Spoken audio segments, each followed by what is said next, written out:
Hürmetli vatandaş leksiyelerimizin devamı. Bugün Çiğsak 2019 yıl 7. ayının 7. günü hepteki yakşembe. Leksiyelerimizi devamlaştırmamız yukarı leksiyenin devamı. Şuna Prezident ve şu vaktki vezir hazırki Prezident Erdoğan Ürümçini ziyaret kılganda adamlar yani Uygurlar iki kasnakla bölünüp karşı aldı. Az bolmagan Uygurlar lömüldep yığlap durup karşı aldı. Bu yıl 2. ayda Türkiye Cumhuriyeti'nin Taşkı İşler Ministerliği bayanatçısı Cungo hükümetini eyiplep. Cungo 21. asırda yığıveleş lagırı ve sistemlik asimilasyon kılış devrine kirip geldi. Uygurların ve başka milletlerinin kişilik hukuklarına hilaflık kıldı dep görsetti. 2. ayda Türkiye Cumhuriyeti'nin Taşkı İşler Ministeri Çavuşoğlu Birleşken Devletler Teşkilatı'nın Kişilik Hukuk Komitesi'de Şincan meselesi boyunca Cungo'nu hattı tenkit kıldı. Erdoğan Şincan bopsini yoki Şincan bokçisini şillisinden tushirib atadi. Kichik mavzu. Beijing bilan Türkiye, Beijing rahbarlari bilan Prezident Erdoğan Şincan meselesi davr qilgan holda elishib turganda Prezident Erdoğan İslamizm bilan yangi Osmanizm milletçilerning, konservativlarning siyosiy oynayışlarligini asas kılgan halda siyasi mesleklerini asas kılgan halda geçirenler siyasi mesleklerini asas kılgan halda bundak taylik yoki bundak asas Prezident Erdoğan'ın özünün ve onun hükümetinin Şinjan Uygurlarına muamele kılış pozisyasını belgeleyen. Ular tarafta Uygurlar Pan Türklerinin bir tarmığı dep qaraladı. Yani Türkiye tarafta Uygurlar Pan Türklerinin bir tarmığı dep qaraladı. Oxşaşlı İslam dinine itiqat kılıdı. Ular yani Türkler özlerini Uygurlarga ma'lum derecede mecburiyetimiz var dep hesaplaydı. Lekin paketlar ispat değil ki meyli Uygurlar Türkiye'ye kandak muddao bilan yetip bardı bunu koyup duraydı. Prezident Erdoğan'ın rehberliğindeki Türkiye'den göre Beijing rehberliğindeki yoki Beijing hükümranlığındaki Şinjan'da yaşığını yaxşırak Uygurlar Türkiye'ye qaraganda Beijing hükümranlığındaki Şinjan'da yaşığını yaxşırak avvalki İslamga sadık bulup yaşaydigan avval keçirenler avval hele ki İslamga sadık bulup yaşaydigan turmuşga talpinadigan musulmon Uygurlarga nisbatan aytganda Prezident Erdoğan'ın İslam konservatif ideali ve xohishlari bilan Türkiye'nin umumiy siyosiy hokimiyat mirostirib o'tirisida bir-biriga soqilish yuz bermoqda.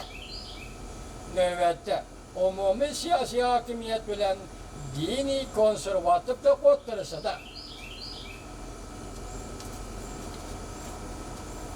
açık yolda tevrinip turgan Türkiye hergizmi Uygur, sadık dini, itiqatçılar turmuş köçürüdüğün gaybi devlet emas.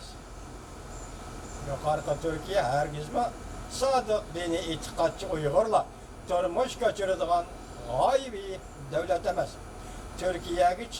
Türkiye'ye keçip bargan, nurgulluğun Uygurlar bu doğruda ümitsizlengenligini ifadaledi.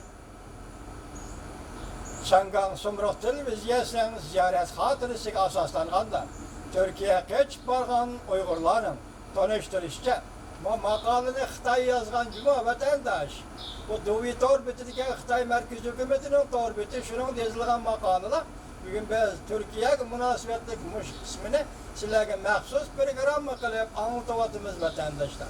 Şunu söz ibarlarını Xitay yazıp oturdu. Asaslanğanda Türkiye keçip bargan Uygurlarının tanıştırışça Türkiye'de İstanbul'da rayla bilen rayla oturusunu turmuştan farkı bulu diken.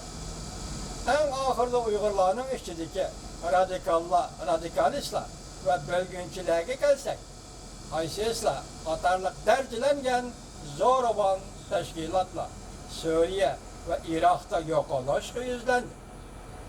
Prezident Erdoğan hem Reis Xi Jinping'e verdi birip, bölgünçü siyasete çiğ turduğallığını, radikalizmle karıştırdıqallığını bildirdi. Ulanın Türkiye'de siyaset bilen şoğullanışı mı hem de acizlap geçişi mümkün. Yani Uygurlarını değil. Çıksa Prezident Erdoğan bu üç gelgen Türkiye'nin işki ahvali ve halkara vaziyet Prezident Erdoğan'ın Şinjan meselesiga aralışışıga köp makan kaldırmadı. Şunlaşka Prezident Erdoğan'ın Beijing'ni ziyaret kılganda körsetken edek Jungo Şinjan'da her millet halkı terakkiyat gülünüşçüde bəxtlik turmuş göçürüp etipti diyen paket bu siyaset cihette küçük adamның Şinjan meselesi de izchil şıntırıp kelivatkan kattık meydandan çekingenligini görüstük bir zor. Hem şundakla yekenden beri Jungo'nun Şinjan'ı baş kuruşuna israf kılgalıqdır. Prezident Erdoğan'a birilevatkan bahacı mı? Xitayla birilevatı mı?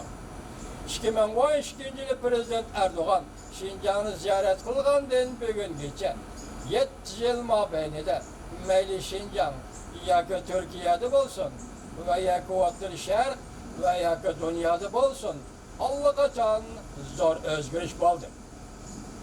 Növbeti aldığımızda yetip geldiğin Suriye bilen Türkiye Suriye'ye karşı Kurdlar teritoriyasını devir kılgan aldı elişiş. Hem de Türkiye'nin işki vaziyeti, iktisadi vaziyet ve siyasi vaziyetten haraplaşkanlığı, Beijing bilen bolgan münasibetten muhimliğini Prezident Erdoğan'ın semigi saldı. Devamını anlayın hürmetli vatandaş.